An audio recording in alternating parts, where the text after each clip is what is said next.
So today, my role here is just to keep us all moving, to make sure that we have opportunities for everybody to interact and have their table talks. And if I need to, I'll get the hook for Bill to pull him off stage at the end. So we'll get started, and I'll hand it over to Bill.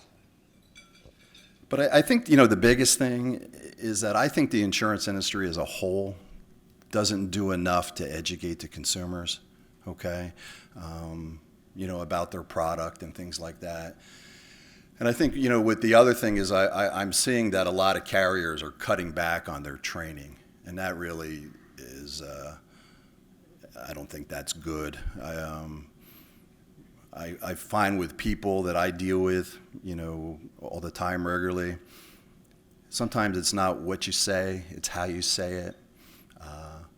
We try to talk to our people is know the whys, If we're asking you, if you're a new applicant and comes to the office and we're asking you 10, 11 questions, there really is a reason why we are asking those 10, 11 questions. We're not trying to be intrusive or anything like that.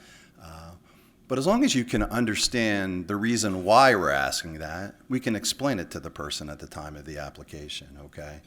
And then 99% of the time they're fine with that. But they may want to know, well, why do you need to know how many roommates I have, or how long I've lived at the house, or things like that. But again, that all comes into the rating process. I'm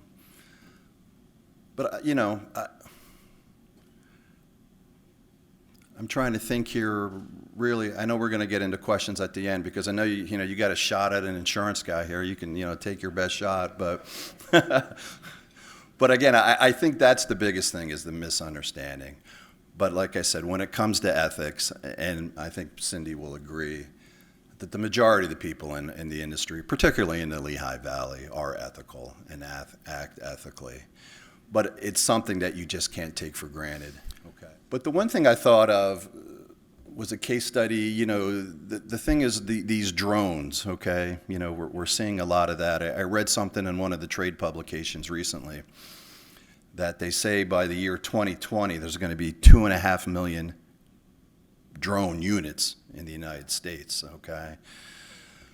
So really what I'd like to kind of lay out there, or maybe have people open it up for discussion, is that what kind of claims can you anticipate coming from drones? And do insurance carriers, with this being such a up-and-coming thing, should be ethically obligated, so to speak, to cover them, okay? Because that was something 5 years ago, wasn't even a thought, all right?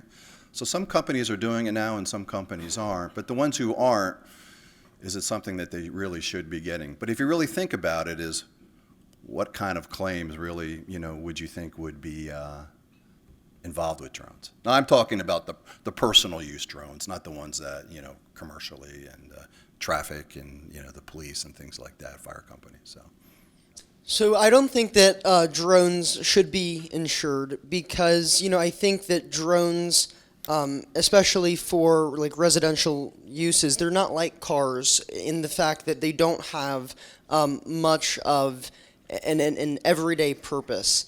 They're used essentially so they can be played with, and with play comes destruction. So essentially, if we would cover every drone in America and every drone in America would get destroyed, our insurance companies would lose a lot of money. So I personally didn't think it was ethical to cover drones just because of their playful nature and the fact that, destruction brings a heavy, heavy price tag. So I don't know. What about cars? If someone, a car hits another car, someone gets killed. Is the responsibility the same? A drone goes out in the street, runs into someone's windshield, kills that person?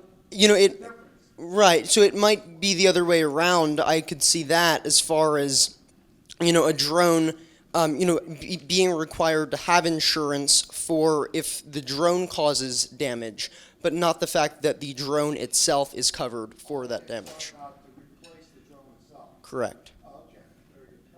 Thank you. Yeah, so to go a little bit off of that, I was thinking, and we were talking a little bit about this, it's fine and well to talk about the playful nature of them, but in thinking of the potential for invasion of privacy, then you kind of take that away a little bit. It becomes a lot less playful. And to think that it's so structured, we were talking about all the rules for commercial use and that you have to get licenses, and then anyone for personal use can go pick one up and use it for any purpose.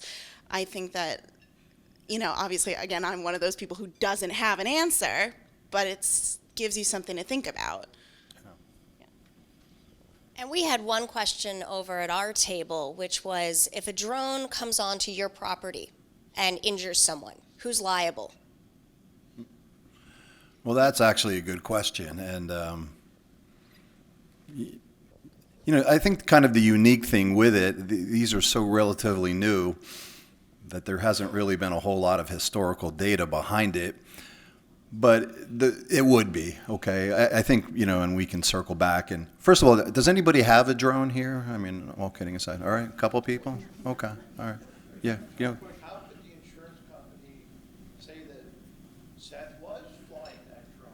Yeah. That drone could have come in from that football field over there. Right. Well, that's right. And you can equate that to a baseball being thrown through a window. Who threw the baseball? You know when you see on TV, or a kid hits a baseball and it goes through the window, what happens? No, real quick, here are the two examples that have actually happened. And the good news is, I'll come back to this, is that most insurance carriers are covering drones. They just have to reword the wording. It would fall under your homeowner's liability policy. And they are redefining what the definition of aircraft was, okay? Because again, these things didn't exist, 5-10 years ago. But real quick, here's two examples. And I should have brought my glasses, but an inexperienced drone operator is flying a drone in the street when a car comes down the road. The drone operator attempts to fly the drone the opposite way of the vehicle, but due to the inexperience, flies towards the vehicle, crashing into the windshield.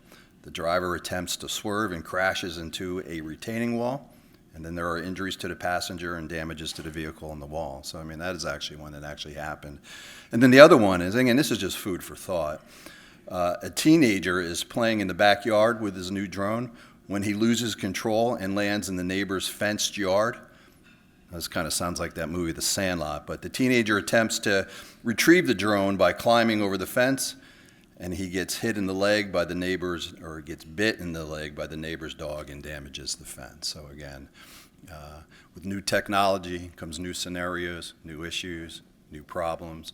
But again, all I would say is the industry as a whole is embracing drones. But for those of you who own it, I just think it's probably a quick 5-minute call to your agent just to make sure that it's covered, okay? Right. 94% of every crash is due to driver error. I don't know if people realize that, 94%, so that's virtually every one of them. If turning over to capabilities with this technology that is allegedly on the way, and crashes are diminished, are auto insurers therefore ethically required to lower premiums? So the question I think that's up for debate would be, who will be eventually liable for any liability claims when it comes to driverless cars? So one of the things I've heard is that maybe one of the first commercial deployments will be with a large entity such as a Walmart or something who owns all their own truck fleet. And the introduction to the public might be that the first, you might have a platoon of trucks where the first truck is actually driven and operated by a human being. The remaining trucks behind it, all also owned by the same company, would be programmed to follow that. So even with that introduction, so to speak, to the public, what other questions does that raise as far as if you, someone driving along decides that you're going to drive between them and something happens? Right, yeah. And that would happen, by the way. Our table discussed the fact that we do believe that insurance premiums will go down for the cars because in most cases they would be safer than a traditional driven car, but there would still be a liability, and that liability would probably transfer over to the auto manufacturer or to the software developer. because they are the ones that have made the decisions at this point about how the car is going to proceed and what kind of risk it's going to take and how quickly it's going to go and what conditions it's going to drive under. So we think that market pressures would drive individual auto insurance premiums down, but that there would be a new, essentially higher levels of product liability and other types of liabilities that would develop from this. So it would really be a shift. There may be ultimately be a savings because of the efficiencies in the system now, but that there wouldn't be an elimination of premium overall. First of all, this is not going to come into play for probably another 20 years or so.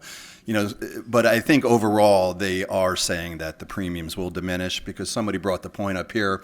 You're still going to need to cover the car physically if somebody would steal it, your medical expenses, God forbid if you're hurt in an accident. But, my other thought is what's it going to do to the cost of the car?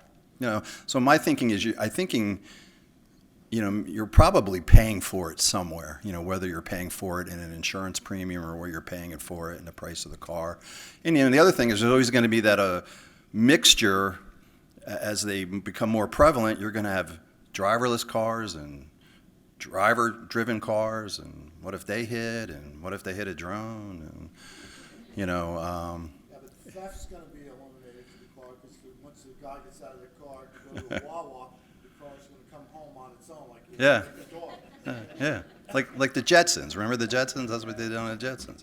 Anyway, listen, it's all good talk, and I think the bottom line is they will. There is some talk whether the auto insurance industry is going to disappear, and I certainly, for my own self-interest, hope it doesn't.